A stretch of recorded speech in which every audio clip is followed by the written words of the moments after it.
My ex revealed she was a lesbian right before our wedding. Then she spread lies about me, and now everyone I once counted on has turned their back on me. Dana and I were together for 7 years, and she was always open about her bisexuality. But just before our wedding, she came out as a lesbian. What hurt even more was how she lied to everyone afterward, leaving me isolated and alone. Before we got serious, she openly talked about her past relationships with women, and honestly, it never bothered me. I appreciated that honesty from the very beginning. Our relationship wasn't about big gestures or drama. It was more like a steady, comforting flame. Sure, we had our share of disagreements, like her habit of leaving dishes in the sink or my tendency to work late without giving a heads up. But we always found our way back, talking things through over late-night cups of coffee or early morning walks in the park near our apartment. Living together brought its own rhythm to our lives. We fell into comfortable routines, like how every Saturday morning we'd hit the local farmer's market. Dana be lining it to the fresh-cut flowers, and me always picking up an extra loaf of sourdough from the baker. Evenings often found us in our little kitchen, Dana trying out new vegan recipes she'd found online, while I played taste tester,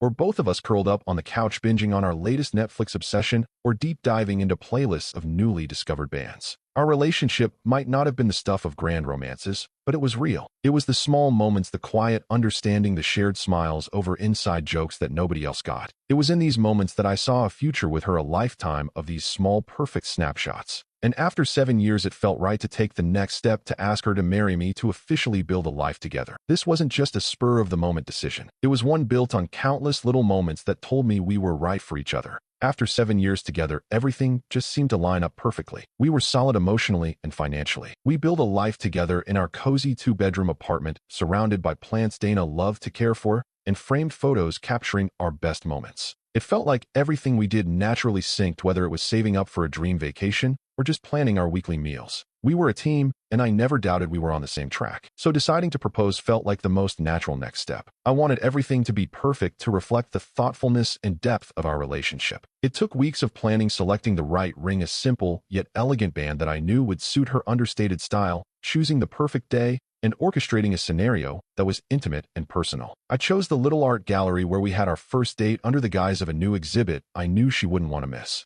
The gallery was small and intimate, filled with soft lighting and the gentle hum of other visitors that gave it a lively yet private feel. As we walked through discussing various pieces, my heart pounded with a mix of nerves and excitement. At the center of the gallery, beneath her favorite painting, a vibrant abstract piece that always seemed to ignite her passion for art, I stopped. The moment felt suspended in time as I reached into my pocket, feeling the cool metal of the ring box. I got down on one knee and her hands flew to her mouth in surprise. "Will you marry me?" The words felt both monumental and terrifyingly fragile in the air between us. Her eyes, always so full of warmth and understanding, widened as she hesitated. That moment of hesitation felt like an eternity, stretching out painfully long. I could see the conflict pass through her gaze, and my heart sank a little with uncertainty. But then softly, almost a whisper, she said yes. The glow of our engagement should have filled those next few days with joy and excited planning. In many ways it did. Our friends were ecstatic, their faces lighting up as they tossed around ideas for the wedding: beachside ceremonies, rustic barn venues, even a destination wedding in Italy. The enthusiasm was contagious, and it carried me along for a while. But something nagged at me, an undercurrent of unease that I just couldn't shake. It started with Dana's hesitation. That moment, as brief as it was, planted a seed of doubt in my mind. Why did she hesitate? I couldn't help but ask her later that evening as we lay in bed, the light from the street lamps casting soft shadows across our room. "I was nervous," she said simply, her voice steady, but her body tense beside me. I wanted to believe her, to write it off as pre-proposal jitters, but it felt like there was something more she wasn't saying. I pushed a little, but she shut down the conversation with a kiss and whispered, "Let's just enjoy this moment." So I let it go, not wanting to spoil the brief peace we had. But then there were her parents.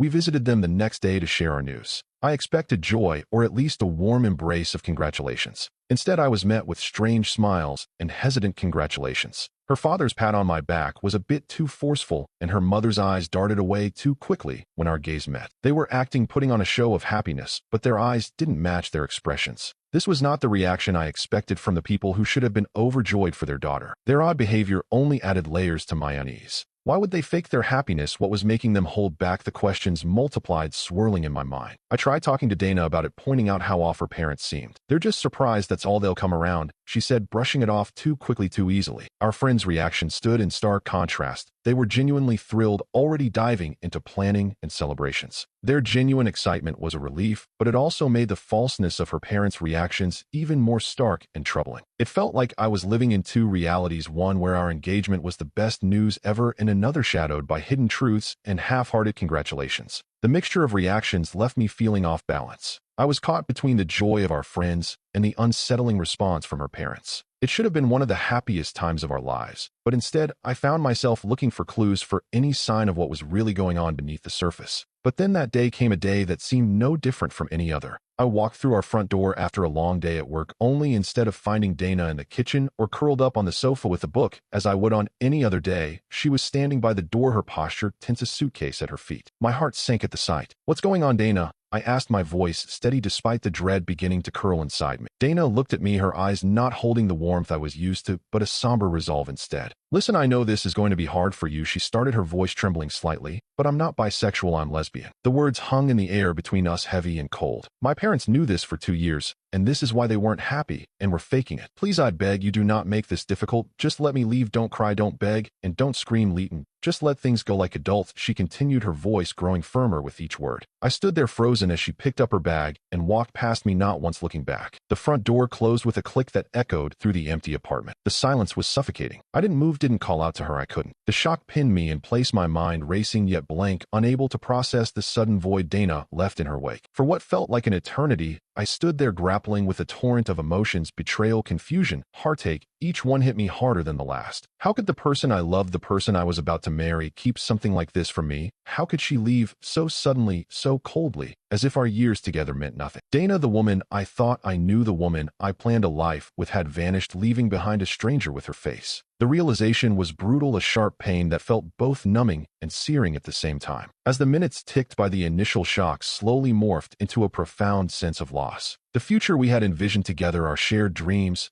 and plans, dissolved right before my eyes. 3 months had crawled by since Dana left. During these months, not a single text, call, or knock on the door came. It was as if I had vanished from the lives of those I considered close. Dana had blocked me the very day she left, and her parents, who once welcomed me into their home, didn't bother to reach out. Our friends, mutual and otherwise, remained silent. Their social media posts were filled with praise for Dana, celebrating her bravery and authenticity. Each post was a dagger reminding me of my own isolation. My health deteriorated rapidly. The stress and emotional turmoil manifested physically. I couldn't eat, couldn't sleep. I was hospitalized 3 times in those 3 months. Each visit was a blur of 4 drips, sympathetic nurses and doctors advising me to take it easy, as if my body's betrayal was something I could moderate with a bit of rest. The concern of the hospital staff only highlighted the indifference from those I used to call friends and family. It was a stark, painful contrast to the emptiness of my phone's notifications. Work became my only routine, the only thing that kept me anchored to some semblance of normality. I dragged myself there in the mornings, the tasks a welcome distraction,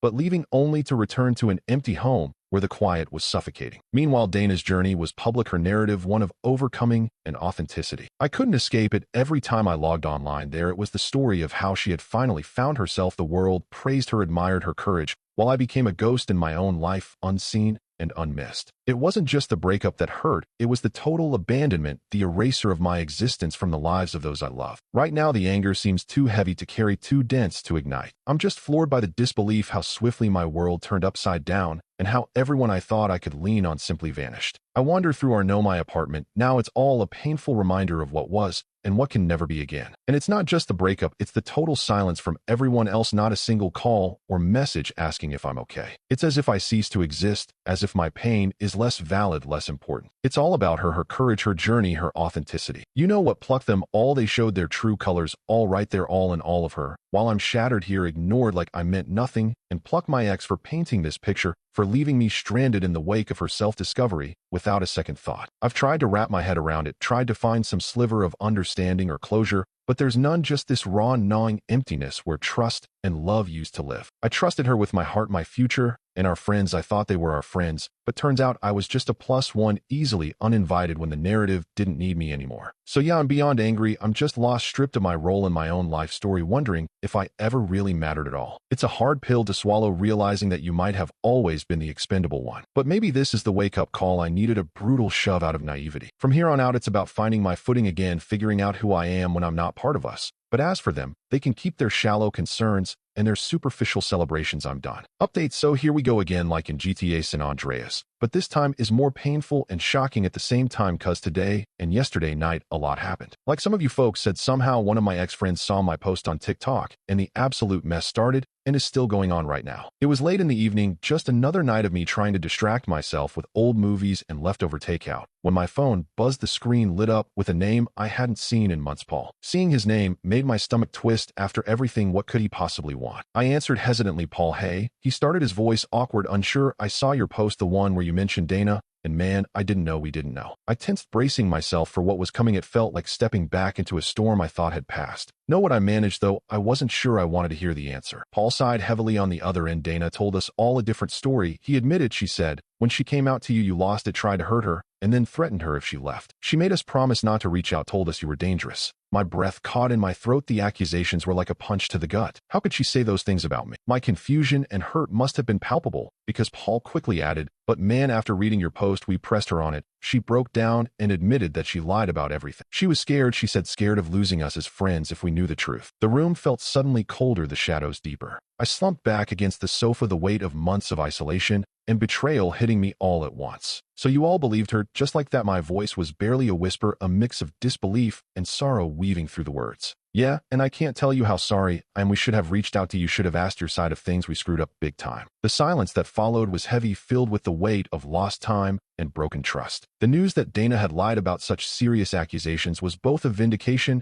and a new kind of heartbreak. Why would she do that? And why did everyone just believe her without a second thought about me? Paul's next words pulled me back from the edge of those spiraling thoughts. A bunch of us want to make it right if you'll let us. As I hung up the phone, the screen dim. Now the silence of the apartment felt a little less oppressive. The aftermath of Paul's call was like breaking the dam that had held back months of silence. The days following the revelation were a whirlwind of emotions and decisions. My phone, once a reminder of isolation, was now incessantly active with messages of regret and apologies from friends who had deserted me based on Dana's lies. Among these messages was one from Dana herself, begging for forgiveness and admitting her deceit had been driven by fear of losing her friends. It was a lot to process, the apologies from friends and Dana's confession, each unfolding in the glow of my phone screen in the dimly lit corners of my once shared apartment. Then came the unexpected message from Mary, Dana's current girlfriend, who was blind and nipped by the whole situation. Her apology was mixed with confusion and hurt. She had known Dana for a year, yet had only heard of me as a roommate. This detail stung sharply. It was disorienting to grasp just how extensively Dana had rewritten our shared past to fit her new narrative. The gravity of the deceit weighed heavily on me, and in a moment, fueled by a mixture of hurt and the desire for some control over the chaos, I decided to confront the whole situation head on. I created a new group chat including Dana, Mary, Paul, and the rest of my friends who had been misled. The digital room felt charged with tension, a virtual stand-in for the confrontation that needed to happen. In the group, I laid it all out plainly. I'm not changing my mind about forgiving what happened, not yet. I started the word stark against the backdrop of their previous silence. I've even considered legal action against Dana for defamation. I added my statement, partly true. The idea of suing her had flickered in my thoughts, not fully formed, but a reflection of the deep hurt and the drastic measures I felt pushed toward. Words as I continued, if you all truly cared about me, wouldn't at least one of you have reached out to confirm the story, to ask my side? My words were not just a question, but a mirror reflecting back their own actions, or lack thereof. Then I shared more about Dana that I had kept private, details that painted a fuller picture of the deceit. With each message sent, I felt a small release of venting of months of pent-up frustration and sadness.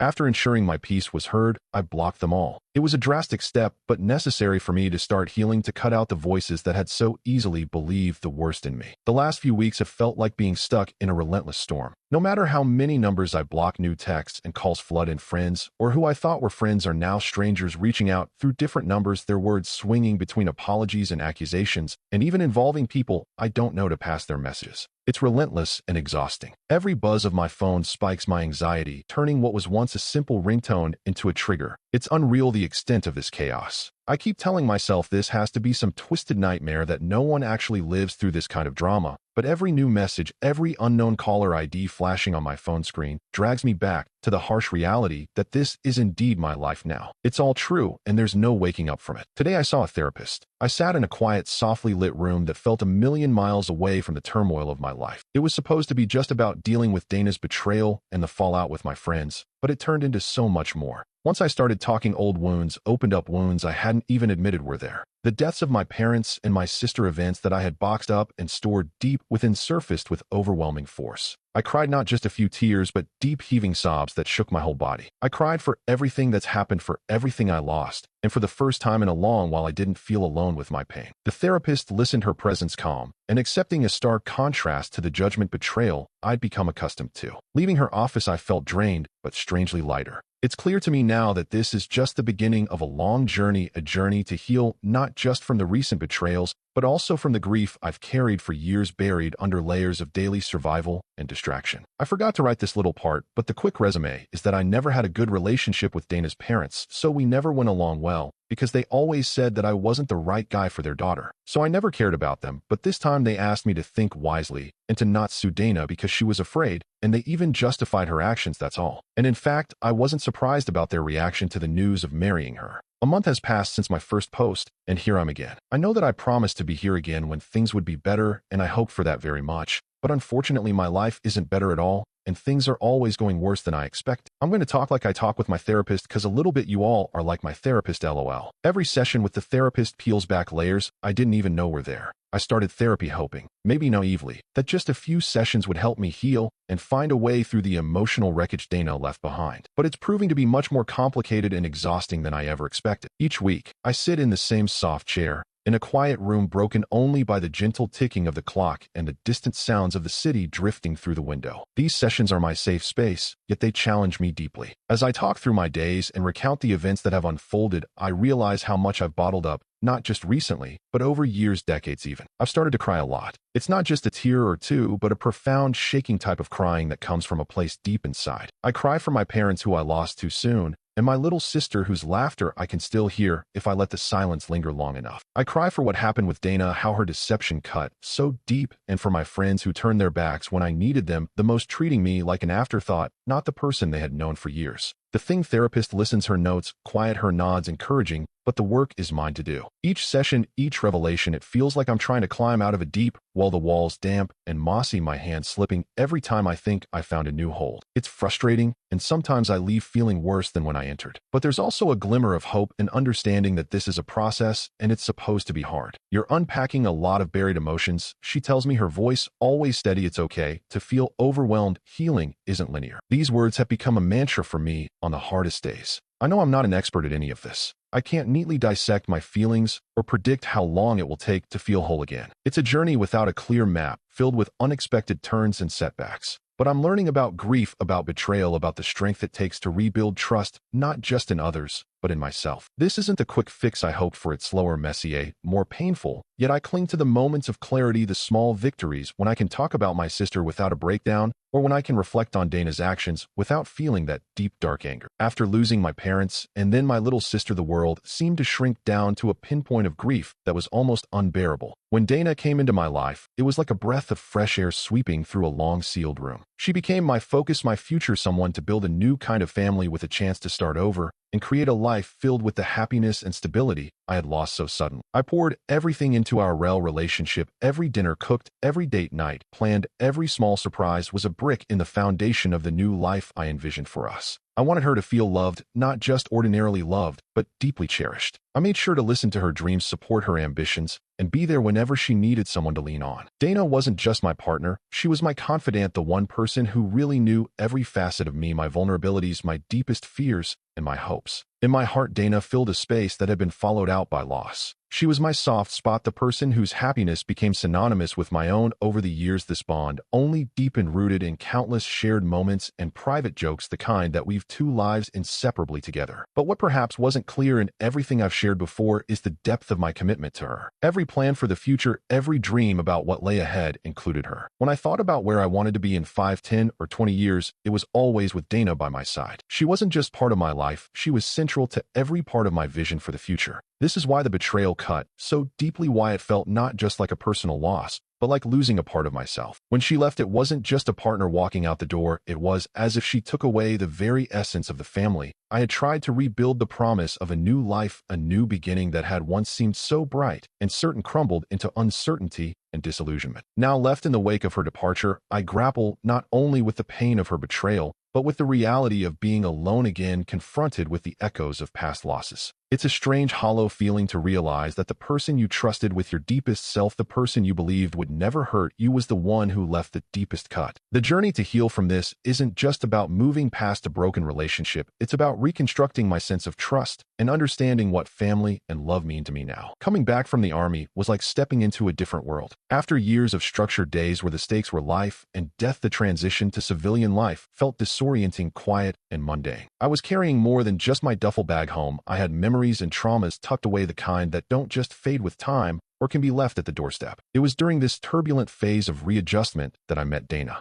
She entered my life when the echoes of my military service were still loud in my mind, a time when I was trying to find who I was outside of a uniform. She saw past the facade I presented to the world, the decorated veteran with medals and a straight posture. Dana saw the vulnerabilities, the night terrors, the silent moments of reflection that consumed me, and rather than turning away, she stepped closer, choosing to understand and share the burden of my hidden battles. It was love at first sight, not just in the romantic sense, but in a profound, life-altering way. Dana represented hope, a beacon in the fog of my transition. Her presence brought a sense of normalcy and peace that had eluded me since my return. I was enchanted not just by her beauty, but by her compassion and unwavering support. So yes, perhaps it was naive, but I believed in the fairy tale she represented. Dana was the one for me, the person who could make the concept of home feel real again, not just a place, but a state of being. In her, I saw the potential to rebuild the family I had lost, to create a future filled with laughter and love, a stark contrast to the solitude and solemnity of my past. That belief in our future was what fueled every decision, every sacrifice. I poured all of my hopes into our relationship, trusting that this was the path to a new beginning, to a life where the shadows of war and loss would be replaced by shared happiness and mutual growth. Each moment with her reinforced this dream, building up an image of what could be if we continued to walk this path together. Reflecting on the past year, I've come to realize that life doesn't always unfold as planned, and sometimes the most painful experiences carry the most profound lessons. Living through the whirlwind of betrayal, abandonment, and the subsequent journey of self-discovery has taught me more than any single moment of happiness ever could.